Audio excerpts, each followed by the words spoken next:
ঘরে ঘরে দুষ্ট জিনের উপদ্রব, মানুষ লক্ষ্য করে না। মনে রাখবেন, কিছু কিছু দুষ্ট জিনের উপদ্রব আছে আপনি খেয়ালও করেন না। যেমন কথার কথা, বাসায় বাচ্চা কাচ্চা অস্বাভাবিক দুষ্টামি করে, মানে সীমাহীন, মানে কোনো স্বাভাবিক কিছু না। বুঝবেন দুষ্ট জিনের ভয়ঙ্কর প্রভাব ওর উপরে পড়ছে। এবং অনেক রোগ আছে কিছু লোকের, দেখবেন যে এই রোগগুলোর কোনো ট্রিটমেন্ট করে কিচ্ছু হয় না, কোনো ডায়াগনোসিস হয় না, বহু চেক আপ টেস্ট, ডাক্তাররা আন্দাজ অনুমান করে বিভিন্নভাবে ট্রিটমেন্ট করেন, চেষ্টা করেন, কিন্তু কোনোভাবে ভদ্রলোক ভদ্রমহিলা সুস্থ হয় না। এরকম বহু রোগী দেখেছি আমি যে কোনোভাবে সুস্থ হয় না। এগুলোর বেশিরভাগ ব্ল্যাক ম্যাজিক এবং দুষ্ট জিনের রোগী ঘরে ঘরে। আমাকে সাথে সাথে জিজ্ঞেস করলেন ওনারা, মুফতি সাইফুল ইসলাম ভাই এবং আমাদের তানভীর ভাই ওনারা আছে, ওনারা জিজ্ঞেস করলেন যে ভাই এটা কেন হয়। আমি বললাম কেন হয়, জিন, দুষ্ট জিন অর্থাৎ শয়তান, শয়তান তার উপযোগী জায়গায় পাইলে সে সেখানে খুঁটি গাড়ে। আমাদের বাসা বাড়িগুলোতে হারাম এই পরিমাণ হয়, আপনি ইউটিউবে ওয়াজ শুনতে যান, শুরুতে আগে পান্ডা অ্যাডভার্টাইজ দিয়ে নেবে, এরপর আরও বিভিন্ন অ্যাডভার্টাইজ আসবে এবং মিউজিক আসবে, এগুলা চলবে। এই মিউজিক যেখানে থাকে সেখানে শয়তান আসবেই, আপনি এটা নিয়ন্ত্রণ করতে হবে। আপনার বাসায় বিভিন্ন প্রাণীর ছবি টাঙিয়ে রাখবেন, এখানে শয়তান আসবেই, রহমতের ফেরেশতা ঢুকেন, হাদিসে বলা আছে, এখানে আপনার এই অবস্থা হবে। ঘরে ঘরে মানুষ এটা ফিল করছে না, বহু মানুষ হাহাকার করছে। আমরা রাকির নাম্বার দিয়ে রাকিদেরকে রেফার করে কুলাতে পারছি না, এই পরিমাণ মানুষ আক্রান্ত। বাঁচবেন কিভাবে আমি সব জায়গায় বলার চেষ্টা করি ভাইরা আমার। নাম্বার 1, গুনাহমুক্ত বাসা করেন, বাসা বাড়িতে গুনাহ করবেন না, এগুলো থেকে বাঁচান বাসা বাড়িকে। সবচেয়ে বড় কারণ হলো, দ্বিতীয় নাম্বার যেটা বলবো সেটা হলো, আজ কোরআন তেলাওয়াত আমাদের বাসা থেকে উঠে গেছে। আমরা এখন বড় জোর ইউটিউবে একটু তেলাওয়াত চালাই দেই। আল্লাহর কসম করে বলছি, যেই বাসায় কোরআন তেলাওয়াত নিয়মিত হয়, আওয়াজ করে, শব্দ করে, ওই বাসায় ব্ল্যাক ম্যাজিক দুষ্টজিন থাকতে পারে না। আপনি যদি মিরাকল দেখতে চান ভাইরা আমার, আমি বুকে হাত রেখে বলতে পারি, আপনি আল্লাহর কুদরত যদি দেখতে চান সরাসরি, দুষ্ট জিনের উপদ্রব আছে যে বাসায়, সে বাসায় আপনি সূরা বাকারার তেলাওয়াত চালু করে দেন, জোরে জোরে তেলাওয়াত করেন, নিজে না পারলে অডিও চালু করে দেন। আমি নিজের চোখে বহুবার দেখেছি যে অস্বাভাবিক আচরণ বাচ্চাদের, এটা সেটা, রুকিয়া চলছে, তেলাওয়াত চলছে, ভালো হয়ে গেছে। আমার পরিচিত এক বোন আছেন, বোন বলতে আমার আপন বোন না, দুঃসম্পর্কীয়, উনি আমেরিকাতে থাকেন, অনেক বড় ব্যবসায়ী। ওনার বাসায় ভয়ঙ্কর অবস্থা মেয়েদের, মেয়েরা কোরআন তেলাওয়াত চালাইলে পাগলের মতো হয়ে যায়, কোনোভাবে সহ্য করতে পারে না, বলে যে বন্ধ করো এটা যেভাবেই হোক। এবং হাজার হাজার কোটি টাকার মালিক ওনারা, বাফেলোতে আমেরিকাতে থাকেন। আমাকে বললেন ভাই কি করা যায়, আমি রুকিয়ার অ্যাপ দিলাম, বলে যে কোনোভাবে তেলাওয়াত শুনতে রাজি না। আমি বললাম যে ওদেরকে যদি বেঁধে রেখে হলেও আপনি কিছুদিন শোনাতে পারেন, দেখবেন ট্রিটমেন্ট হয়ে গেছে। আমাকে গত সপ্তাহ না তার আগের সপ্তাহ যেন, কয়েকদিন আগে আমাকে জানালেন যে ভাই আপনি না দেখলে বিশ্বাস করবেন না যে আমার মেয়েরা এখন এতটা স্বাভাবিক হয়ে গেছে যে কোরআন তেলাওয়াত শোনা ছাড়া এখন ওরা ঠিক থাকতে পারে না, কিন্তু প্রথম সহ্য করতে পারতো না। আমার বাসায়, আমি তো এলাকার সন্তান, আপনাদের লক্ষ্মীপুরের বশিকপুর আমার গ্রাম, সেখানে একদিন সকালবেলা আমার এক নিকটাত্মীয় এক ছেলেকে নিয়ে আসছে, ইয়াং ছেলে, যুবক মানুষ, সৌদি আরবে ছিল, বলে বিদেশ থেকে চলে আসছে। কি হয়েছে, সে আজানের আওয়াজ হলে শুনতে পারে না, তার পুরো শরীর বাঁকা হয়ে যায়।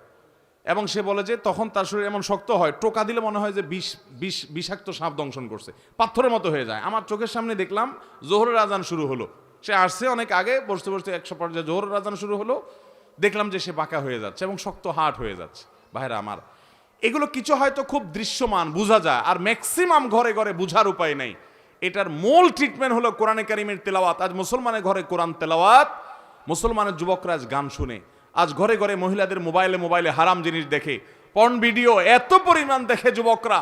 এমন একজন যুবক পাওয়া হাজার হাজার যুবকের মধ্যে কঠিন হয়ে গেছে, যেই যুবক বুকে হাত দিয়ে দাঁড়িয়ে বলতে পারবে এই 2 চোখ জীবনে কোনোদিন কোনো নোংরা ভিডিও দেখে নাই, আলহামদুলিল্লাহ। এরকম যুবক পাওয়া যায় না ভাইরা। চ্যালেঞ্জের ব্যাপার, জীবন ধ্বংস হয়ে যাচ্ছে, সব জাহান্নামের দিকে দৌড়াচ্ছে, আপনাকে বিকল্প পথে যেতে হবে। শয়তানের শয়তানি থেকে, বাসা বাড়ি থেকে নিজেকে বাঁচাতে চান, এবং আত্মীয় স্বজনরা অনেকে উপকার করতে গিয়ে খনকারের কাছে যায়, খোনার কাছে যায়, আপোষের তাবিজ নেয়, এটা করে সেটা করে, এগুলা বেশিরভাগই ব্ল্যাক ম্যাজিক এবং কালো জাদু, এগুলো ধ্বংস করে দেয় মানুষের জীবনকে। এগুলো থেকে বাঁচার জন্য দ্বিতীয় আমল হলো কোরআন তেলাওয়াত করবেন, বাসায় কোরআন তেলাওয়াত চালায় রাখবেন। নাম্বার 3, আপনাকে তৃতীয় যে আমল করতে হবে, আমি সবসময় বলি বাসায় ঢুকতে বিসমিল্লাহ বলে ঢুকবেন, বাইরে হতে বিসমিল্লাহ বলে। বিসমিল্লাহ বলা ছাড়া বাচ্চাদেরকেও ঢুকতে দিবেন না, কাজের লোককেও ঢুকতে দিবেন না। ঢুকলে আবার বাইর হওয়া বিসমিল্লাহ পড়ে, আবার বিসমিল্লাহ পড়ে ঢুকো। হাদিসে আসছে কেউ বাসায় পড়তে বিসমিল্লাহ পড়ে ঢুকলে তার সাথে শয়তান ঢুকতে পারে না, প্রত্যেকের সাথে শয়তান থাকে, ওইটা আর ঢুকতে পারে না। আর যদি বিসমিল্লাহ ছাড়া ঢুকে তাহলে শয়তানের সাথে সাথে ঢুকে পড়ে। খাওয়ার সময় বিসমিল্লাহ, সব কাজে বিসমিল্লাহ পড়বেন। এভাবে আরো বিভিন্ন আমলের মাধ্যমে এই উপদ্রব থেকে বাঁচবেন। ব্ল্যাক ম্যাজিক থেকে বাঁচার জন্য সৌদি আরবের সাবেক গ্র্যান্ড মুফতি শেখ আব্দুল আজিজ বিন আব্দুল্লাহ বিন বাজ রাহিমাহুল্লাহ একটা চমৎকার আমল দিয়েছেন, সারা পৃথিবীতে রাখীদের কাছে জনপ্রিয় আমল। কিছু পানির মধ্যে কিছু বড়ই পাতা, নির্দিষ্ট কিছু সূরা পড়ে, এটা লম্বা প্রসেস আছে, এটা দিয়ে গোসল করলে নিয়মিত ব্ল্যাক ম্যাজিকের প্রভাব কেটে যায়। এবং এই আমলটাও আমি পরিচিত অনেককে দেখেছি করেছি। আমাদের এই যে আপনাদের নিশান ভাই, এই মাহফিলের আয়োজক তানভীর ভাই, ওনার ফ্যামিলিতে উনি নিয়মিত রুকিয়া করেন এবং উনি আমাকে বলছেন, ভাই শরীরটা মনে হয় যে শরীরতে কিছু চলে গেছে, পাতলা হয়ে গেছে। এই জন্য কোরআন তেলাওয়াত করবেন তো ইনশাআল্লাহ, বাসা বাড়িতে কোরআন চালাবেন তো ইনশাআল্লাহ। আমি শপথ করে বলছি, আল্লাহর কালামের মিরাকল যদি দেখতে চান তাহলে দুষ্টজনের উপদ্রব আছে এবং অস্বাভাবিক বাসা ভিতরে সমস্যা রোগবালাই আছে, ব্ল্যাক ম্যাজিক আছে।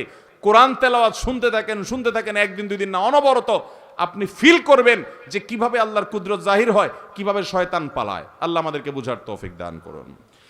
আপন ভাই বোন কেউ যদি গুনার কাজ করে, তাকে সেটা বলার মতো অবস্থা না থাকলে তার সাথে দূরত্ব বজায় রেখে চললে গুনাহ হবে কিনা। ভাই বেরাদার যদি গুনার কাজ করে, পাপের কাজ করে, অপরাধ করে, সংশোধন করবেন, বুঝাবেন, কিন্তু না বুঝানোর কোনো বাও নাই, কথা শুনে না, বলার মতো নাই। অনেক সময় বড় ভাই হয়, বলার মতো থাকে না, বা ছোট ভাই হয়, তখন আপনি অভিমান করতে পারেন। অভিমান কি? যে তার সাথে আমি কথা বলবো না, দূরে থাকবো, তাকে বোঝানোর জন্য যে আমি তোমার উপরে অসন্তুষ্ট, এটা আপনি করতে পারেন। কিন্তু তাকে চিরকালের জন্য ত্যাগ করবেন, তার সাথে সম্পর্ক ছিন্ন করবেন, এই সুযোগ নাই। সে খারাপ হলেও এই সুযোগ নাই যে আপনি তাকে সম্পূর্ণ সম্পর্ক ছিন্ন করবেন। হ্যাঁ, সংশোধনের জন্য করতে পারেন। সব আলেম বলে যে আমরা হকের পাশে আছি, তোমরা আমাদের সাথে থাকো, তাহলে আমরা কার পাশে থাকবো?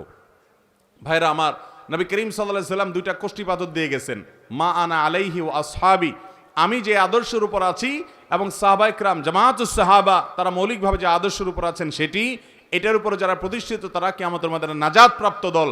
আর সেই সাথে নবীজি বলে গেছেন, তারাকতু ফিকুম আমরাইন, আমি তোমাদের মধ্যে দুইটা জিনিস রেখে গেলাম, কিতাবাল্লাহি ওয়া সুন্নাতে রাসূলিহি, আল্লাহর কোরআন এবং রাসূলের সুন্নাত, লান তাদিল্লু মা তামাসসাকতুম বিহিমা, এগুলো যদি তোমরা আঁকড়ে ধরো কোনো দিন তোমাদের কেউ গোমরা করতে, পথহারা করতে পারবে।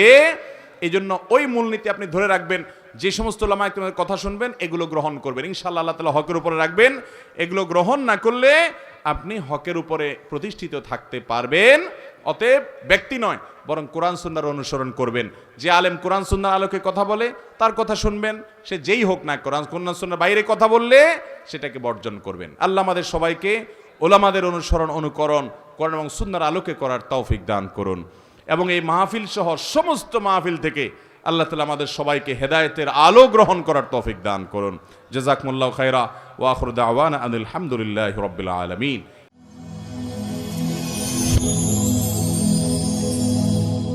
Rose TV 24. Enjoy by listening to the Holy Quran.